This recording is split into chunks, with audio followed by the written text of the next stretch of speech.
Telefónico con un amigo de la Cocina de las Noticias. Él es Claudio Jacqueline, prosecretario general del diario La Nación. ¿Cómo estás, Claudio? Silvio Sacomay te saluda, bienvenido. Hola Silvio, en realidad soy columnista de La Nación, porque cargo como prosecretario general no lo ejerzo, así que mejor decime que soy columnista. Columnista, bueno, columnista. Dale. Ahí está. Claudio, quiero hacer referencia, quiero hacer alusión al artículo cuyo título es Paradoja Mileísta, donde te preguntás si es sustentable esta política y el programa económico de este proyecto del gobierno de Milei. Y quiero hacerte esa pregunta, precisamente.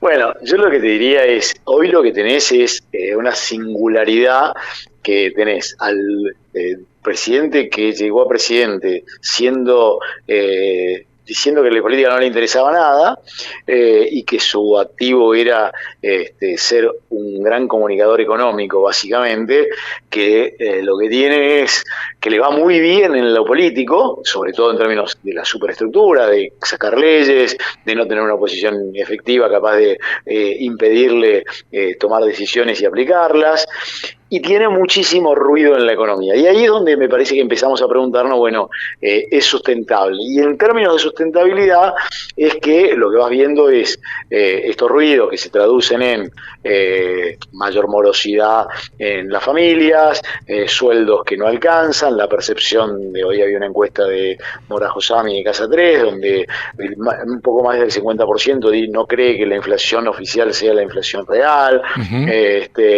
que empezás a tener una acelerada destrucción de empresas y de empleos en consecuencia, que ya venía pero que se acaba de acelerar, y entonces esto te empieza a meter ruido que está en la economía pero que después se traduce a lo político-social. Y ahí es donde empieza a haber una situación en la que yo lo traduciría en dos máximas que hoy están dando vuelta en el mundo político, y es: con esta economía no puede ser reelegido Milei en 2027, con esta política no hay manera de que no sea reelegido. Es decir, es muy paradójico, pero es la realidad. Ahora, en algún momento, las curvas de esas dos paralelas se van a juntar, porque van a dejar de ser paralelas y van a confluir.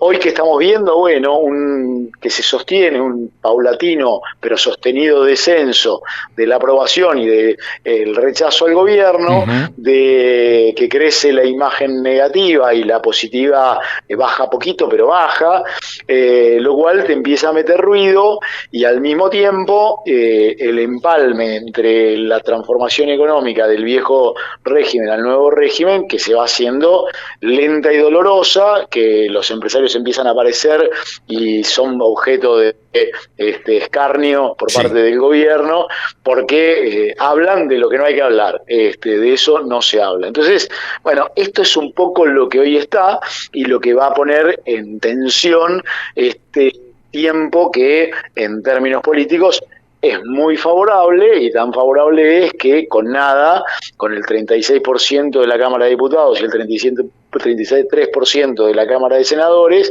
el gobierno se cansa de sacar leyes en sesiones extraordinarias como ningún gobierno no peronista consiguió hacerlo. Claro, bueno, pero este músculo político que ha adquirido el gobierno, tanto en la Cámara Baja como en la Cámara de Senadores, me parece, sin temor a equivocarme, quien tuvo mucho que ver en este escenario es nada más y nada menos que el ministro del Interior, Diego Santilli. Sí, hay dos operadores que han cambiado de alguna manera la dinámica interna respecto de la construcción política. Uno es Diego Santilli como ministro del Interior y en su diálogo con los gobernadores. La otra es Patricia Bullrich en el Senado, sin dudas. Es decir, dos agentes externos y que son de la casta política, sin duda, que lo que le han dado es ese músculo político, esa flexibilidad y esa generación de algunos acuerdos básicos para poder avanzar. Esto es un hecho. Y al mismo tiempo que esos actores más por un lado, Caputo desde su lugar, y los Menéndez del otro, que también tienen sus vínculos en la política, bueno, han conseguido y han hecho entender que la necesidad que necesitan de avanzar. Y un actor que no es menor, que vos nombraste antes de que empezáramos esta charla, que es el Fondo Monetario. Porque el Fondo Monetario le dijo, muchachos, empiecen a arreglársela con la de ustedes, no podemos seguir bancándolo, para arreglársela van a tener que sacar leyes, van a tener que hacer recortes, van a tener que darle sustentabilidad, como le dijo en la última conferencia de prensa la vocera del fondo, y de esa manera ustedes tienen que empezar a producir. Está bárbaro, que sigan con el dogma, pero el dogma no sirve si las cosas no se concretan. No, bueno, seguro. En esa doble condición, y el gobierno de Estados Unidos también, diciéndole, bueno, lo ideal es enemigo de lo bueno, y mucho más enemigo de lo viable. Avancen y hagan cosas. Seguro. A mí lo que me hace mucho ruido, lo que me hizo mucho ruido, una noticia que desarrollé hace instantes en este resumen de la vuelta, es que el Fondo Monetario Internacional poco menos que le pidió al gobierno que los empresarios disminuyan el margen de ganancia. Es fuerte. Es lo mismo que yo te diga, bueno, Claudio, te invito al programa, pero no tenés que hablar mal de Nelson, que es el técnico en la operación acá. No, tenés que hablar. A Nelson lo queremos. A Nelson, obviamente. Pero digo, a ver, yo sí, como de liberal no tiene absolutamente nada. Yo voy a poner el margen que quiera. Ahora, si vendo o no, después los iré disminuyendo los márgenes. Se supone que va en contra de todo lo que pregona y dice creer el gobierno, que es lo que ordena es la oferta y la demanda, es el mercado.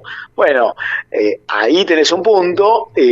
Ahora, también es cierto que el gobierno sigue regulando, y de hecho una de las discusiones que hoy está sobre la mesa es el valor del dólar, tipo de cambio, en donde no hay libertad cambiaria. Hoy sigue interviniendo el gobierno y sigue teniendo un cepo para las empresas que todavía está vigente con deudas para remitir remesas, divisas, a sus casas matrices. A sus casas matrices, con lo cual también es parte de esto que es, bueno, es un poco sí, otro poco no. El tema que ahí tenés una situación compleja, porque además lo que te dice primero el fondo te plantea esto, y lo segundo que te plantea es, te instala otra cosa de la que el gobierno dice, de eso no se habla, que es inflación. Es decir, seguís teniendo un problema, y hoy la inflación, yo lo decía hoy en una charla, la inflación era una respuesta hasta hace 4 meses, 5 meses, sobre todo hasta hace 10 meses cuando llegó al piso del 1,9, y la respuesta era la inflación está controlada, y la inflación el gobierno sabe cómo controlarla. A partir de mayo del año pasado, y a la manera en la que se sostuvo, y más cuando pegó los últimos 2 saltos, empezó a hacer una pregunta: ¿hasta cuándo el gobierno va a controlar la inflación? ¿Por qué no logra bajarla? ¿Cómo estamos seguros de que esto no va a quedarse ahí o va a empeorar? Y esta es la gran pregunta que se transformó en la inflación. Entonces vos tenías una respuesta y ahora tenés una pregunta. Y esas preguntas lo que significan es que son dudas, son sospechas, son preocupaciones. Y este es el problema donde el gobierno tiene ruido en uno de los activos que podía mostrar, y que hoy le empieza a generar conflictos, y que te aparecen este tipo de planteo de bajarle la rentabilidad a las empresas. Bueno, acá volviste a instalar una pregunta donde tenías una respuesta. Seguro. Ahora lo que preocupe mucho es el descenso significativo del consumo masivo. Cayó un 7% en el mes de enero. Bueno, es que ahí esto está relacionado una cosa con la otra, porque por eso mismo es que más del 50% de los argentinos dice: yo no creo que la inflación oficial sea la que me dicen, y empezás a tener otro problema, que es, vos hasta con la inflación tenías una duda de hasta cuándo te iba a alcanzar el sueldo. Hoy lo que tenés es una certeza de hasta cuándo no te alcanza, pero le agregaste una duda más a eso, que es: me voy a endeudar, ¿y cómo voy a hacer para pagar la deuda? Porque como no me alcanza, me endeudo. Bueno, por eso entonces hablabas de la morosidad. Exactamente. En los créditos, en un primer momento. Entonces, abriste otra pregunta, y esa pregunta es muy incómoda, porque para quien sabía hasta cuándo no le iba a alcanzar, y entonces, bueno, decía, bueno, y después de última, si me endeudo, me financio con la inflación, porque se lo va a consumir la inflación lo que yo pagué. Hoy no tenés eso, vos tenés la certeza de que no te va a alcanzar, porque no te van a mejorar los ingresos, porque los ingresos siguen por detrás de la caída que tuviste en los últimos 10 años, y eso no te va a alcanzar. Y además le agregaste otra duda, que es, ¿voy a tener empleo? Y entonces esa duda, esa gran pregunta, es lo que empieza a instalarse entre las angustias por la incertidumbre que te genera lo que hoy pensabas que ibas a tener más o menos resuelto. Yo soy consciente, ¿sí? Y vos también, que el gobierno lleva 3 años. Pero todavía ni siquiera, sí. Perdón, tenés razón, no, ni siquiera. Está en el tercer año. Eso quise, es viernes, Claudito querido, es viernes, comprendeme. No, acá. Parece que va rápido, como nadie puede creer que Trump lleve solo un año. Claro, sí, estamos en el tercer año. Para un gobierno, digamos, no es mucho tiempo, para un país no es nada.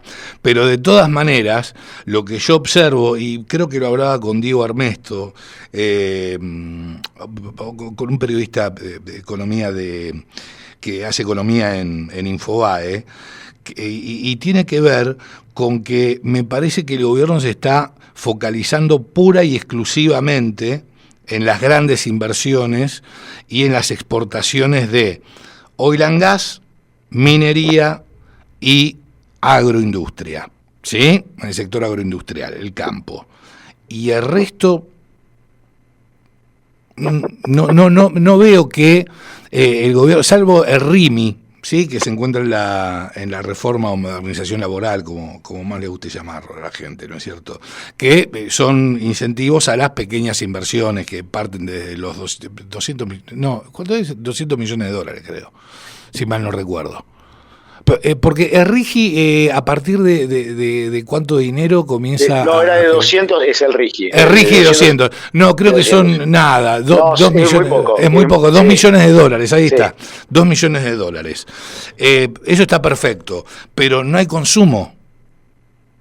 Bueno, este es el punto donde hoy tenés un problemón. Es el nudo gordiano de la cosa.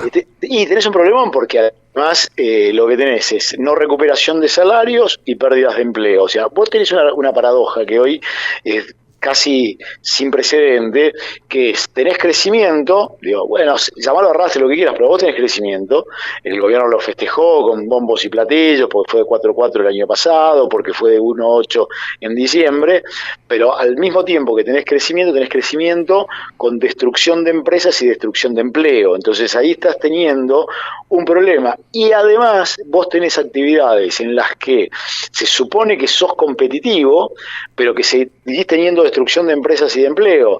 Y ahí lo ves, por ejemplo, tanto en el sector agroindustrial como lo ves, por ejemplo, en el sector de la energía porque y de la minería, porque en la energía, por las cuencas, digo, no te lo voy a contar a vos, que ustedes saben mejor que yo lo que significa eso, pero en las cuencas del norte de Santa Cruz y en Chubut, esos se están destruyendo empleo, porque son las cuencas maduras. Y claro, por otro lado, que está vendiendo YPF minería, por otra parte. Exactamente.